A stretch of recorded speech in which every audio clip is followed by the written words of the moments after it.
Just coming out of Show Reptile Traders and hook 'em up snake hooks. Got us a little friend out here. If you can tell, I'm not having to use one of my custom-made hooks for this guy. He is a very docile, very easygoing speckled king snake. He's actually wild caught. He's only been caught for a few hours. He is going to a forever home, of course, because these guys are just so awesome and everybody wants him. He's a beauty, man. I mean, there's not a lot. I haven't elaborated on king snakes before about them. But king snakes, of course, they're snake eaters. They eat mice, they eat snakes. They're not snake specific, but they like eating them. So I have to keep them separate from my other snakes that I have here right now. One thing I'd say about them, they're easy to care for. They're good entry-level snakes. That's the one thing I can say about them. They generally may defecate on you once in a while. They rarely bite. These guys, you can pick them up in the wild generally and never have to worry about them striking. Our son has been holding them today. Yeah, these guys are so incredibly easygoing. I've never had a problem with them. Speckled king snakes, I've never had a problem with. A few of the other species, the bigger ones like the banana Californias, I've taken a few bites from them, you know. But a lot of that comes from improper feeding habits. So we'll discuss that real quick. An improper feeding habit. Do not feed your snakes in a tank. Do not feed them where they live. You need to take the snake out, have the mouse already in the container it goes in. You put the snake in another container. I would suggest Tupperware. I use it a lot for my stuff. Feed your snake in there. Because every time that lid opens, they're going to assume that they're getting fed. You don't want them to think that. Now, when it comes to hot keeping, I do not do a lot of hot keeping myself, and I never really have. I do know a little about it, but we're not going to discuss that in this video. Because I feel that without proper training and years in it, I don't feel that it's good for people to start out in hots just real willy-nilly. I think they need to work with someone, have hands-on with it before they even keep one, or decide that they want to purchase one.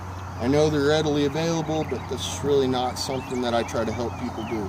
I will give advice to people with them because I don't condemn them for what they do. I just feel like proper training and having the right equipment and all that stuff and being safe about it is important.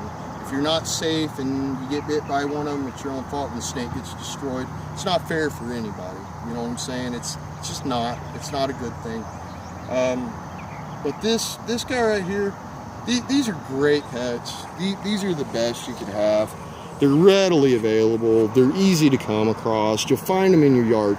If you guys don't find them in your yard, these are the good ones. These are the good snakes. I've sent a video out that has the snake talking. It tells you how good, and this is that guy.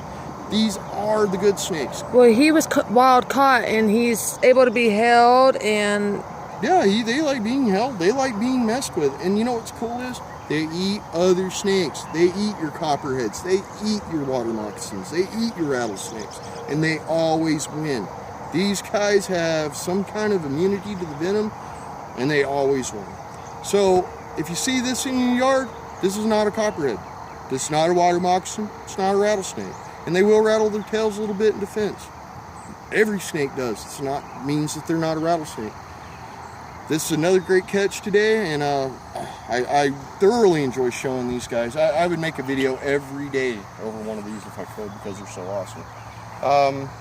There's not much else I could really tell you about them. I mean, everyone knows they're snake eaters. They're good snakes. Everybody knows, you know, this. I hear that the term only good snake's a dead snake. But I had people, it's always funny, they put a little asterisk on it for me. They go, only good snake's a dead snake, except for the king snakes because they eat other snakes. I don't feel that any good snake's a dead snake. All snakes are good. They all have their integral part in the world. Some just carry venom and some don't.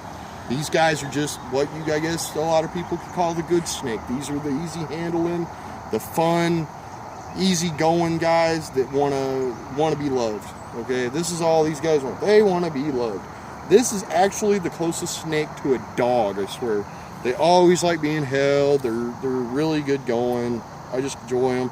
Except for I think I made him mad right there. I grabbed something and he did throw a strike. Here, I would say how great they are. They do bite sometimes. You know, you just got to be careful and know whenever they're done being handled. He's done. He's doing his business on me right now because he's like, I've had enough of you holding me, pal. He's like, I am like the dog of snakes. I like being held sometimes, but please, it's time to put me up. I need a drink of water or whatnot. let's leave me alone for a while. But yes, all wild caught snakes can throw bites. They generally don't.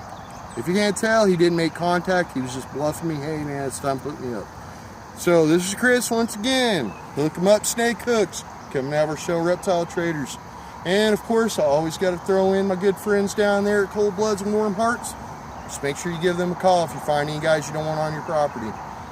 Now, happy hunting, and here's to all you guys.